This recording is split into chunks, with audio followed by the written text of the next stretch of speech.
Salut à tous et à toutes, ça y est, je l'ai vu, je l'ai fait. J'ai vu le grand film que tout le monde attendait, un film qu'on attendait depuis des mois et des mois, dont on entend énormément parler dans le cadre des Oscars, c'est The Revenant. J'ai fait ça pour vous, mesdames et messieurs, euh, et un petit peu beaucoup pour moi aussi. J'ai eu la chance de voir aujourd'hui en version originale The Revenant, et je vous donne mon avis. Alors, est-ce qu'il s'agit du grand film épique, sauvage, avec une immersion extraordinaire où on retrouve des fulgurances poétiques dont tout le monde parle, ou alors juste d'un film standardisé pour les Oscars, à la fois mégalo et complaisant? Je vais vous répondre, c'est tout de suite, c'est maintenant, c'est là, il suffit de regarder. Alors, avant de commencer, je pense que c'est important de faire un petit topo, rappeler un petit peu le contexte du film, à partir des trois protagonistes au sens large du film qui ont participé pleinement à la production, au processus de ce film. Donc il y a le réalisateur, le directeur de la photographie et forcément l'acteur principal, j'ai nommé DiCaprio. Alors le réalisateur, vous le connaissez sûrement, Alejandro González Iñárritu, qui aime les films à dispositif. Il a commencé avant d'être réalisateur au cinéma, il était réalisateur à la télévision, il a réalisé aussi certains clips et il aimait tester des choses, faire des expériences. Il les a fait aussi à travers ses premiers films, Amores Perros, qui avait eu le prix de la critique à Cannes en 2000, mais également 21 grammes, Babel, hein, qui étaient trois films qui ressemblaient, trois films puzzle avec plusieurs personnages, toujours plus grands. Beautiful, qui est un film qui a un peu moins bien fonctionné, puisqu'il perdait son scénariste fétiche Guillermo Arriaga.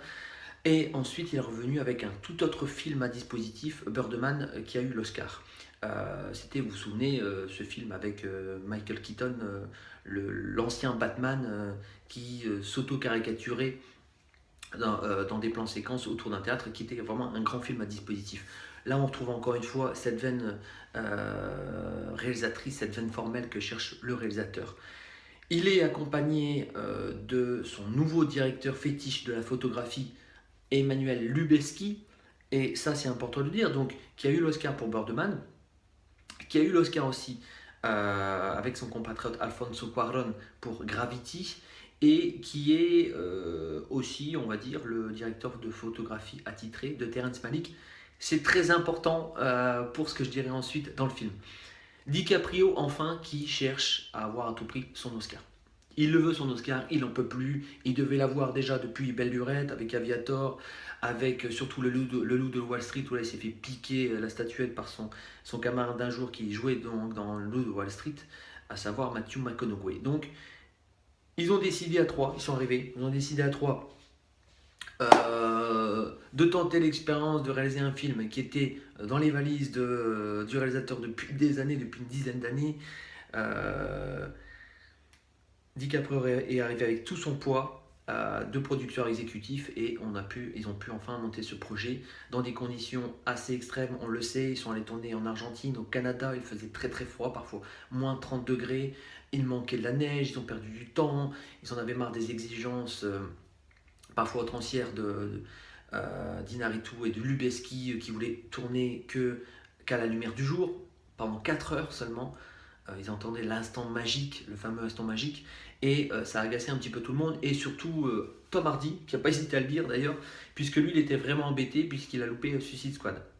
Le mec il s'est assis sur un pognon de 100 000 dollars, voire plus, même des millions de dollars. Surtout que Suicide Squad c'est une franchise qui va être amenée à pérenniser, et malheureusement Tom Hardy a dû refuser, puisque le film a été repoussé à plusieurs reprises. Il a coûté 30 millions de dollars plus cher que ce qui était prévu. Voilà pour le contexte. Alors maintenant, moi, qu'est-ce que j'en pense? C'est important de dire ce qu'on en pense. La grande question, c'est est-ce que c'est un chef-d'œuvre à partir de là? Voilà. Je dirais que effectivement, c'est un bon film. Même un très bon film. On est happé par la sauvagerie de ce film dès le début, avec des scènes extraordinaires qu'on n'a jamais vues, avec l'attaque des Indiens, avec surtout l'attaque de l'ours pour DiCaprio, qui a vraiment pas de bol dans le film, ça c'est clair. Et puis une intensité émotionnelle très très forte, très importante. Et là, effectivement, c'est une des grandeurs du film. À ce niveau-là, c'est réussi, la réalisation extraordinaire, la photographie l'est également, et DiCaprio, dans un rôle quasi muet, donne tout. Il donne tout, il a vraiment pas de chance, mais il donne tout pour que le film fonctionne. Et à ce niveau-là, c'est un film très très réussi. Par contre, la grande question, c'est est-ce que c'est un chef-d'œuvre? Je vous l'ai posé tout à l'heure, je la repose maintenant, et je suis désolé pour le petit accessoire, mais c'est pour dire d'avoir un meilleur son pour vous. Ce qui m'embête, ce qui est vraiment dommage, c'est que du coup, ça n'est pas un chef-d'œuvre.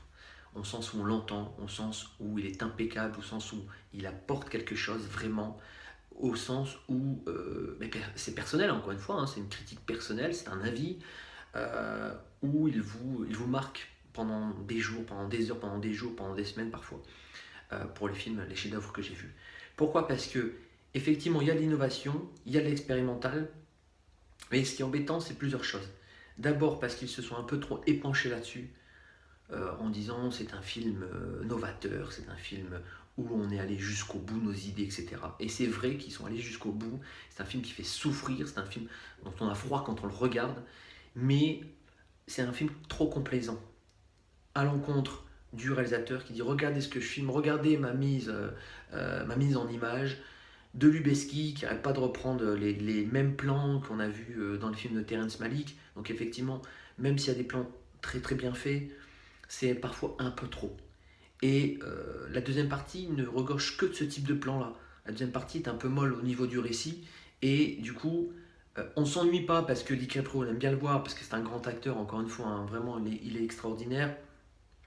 Mais tout est fait pour qu'il ait un Oscar, c'est un peu trop un rôle à Oscar aussi. Ça, c'est un peu.